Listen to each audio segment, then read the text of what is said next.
வட்டம் திப்பனப்பள்ளி ஊராட்சி ஒன்றியம். இங்கே பார்த்தீங்கன்னா சஞ்சல்பள்ளி ஏரி. இந்த ஏரி பல ஆண்டு காலமாக இங்கே இருக்குது. இந்த ஏரியை தூர்வாராமல் இருக்குது.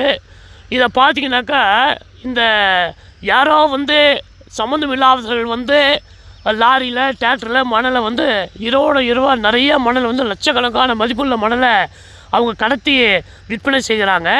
இது இந்த பஞ்சாயத்து கிளர்க்கு என்ன நடவடிக்கை எடுத்தார்? இளையராஜா என்பவர் பஞ்சாயத்து கிளர்க்கு.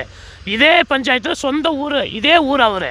இதே ஊரில் கிளர்க்காக இருக்கிறதுனால அவர் மிக சிறப்பாக இதை இந்த மணல் கடத்தல்காரர்களுக்கு உளுந்தையாக இருக்கிறாரு என்பது எனக்கு கேள்விக்குறியாக இருக்குது. அதே போல் இந்த விஓ என்ன பண்ணுறாரு?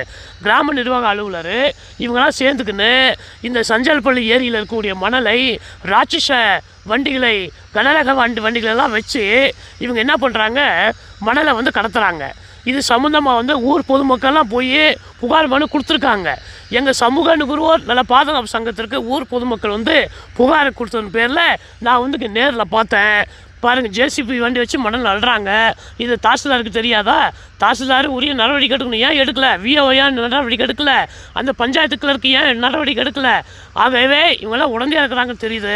ஆகவே இது சம்மந்தமாக மரியாதைக்குரிய மாவட்ட ஆட்சியர், மரியாதைக்குரிய மாவட்ட வருவாய் அலுவலர், மரியாதைக்குரிய ஆடிஓ, மரியாதைக்குரிய தாசில்தார் உரிய நடவடிக்கை எடுத்து இந்த ஏரியை காப்பாற்றிட சமூக நுகர்வோர் நல பாதுகாப்பு சங்கம் சார்பில் நான் கேட்டுக்கிறேன்.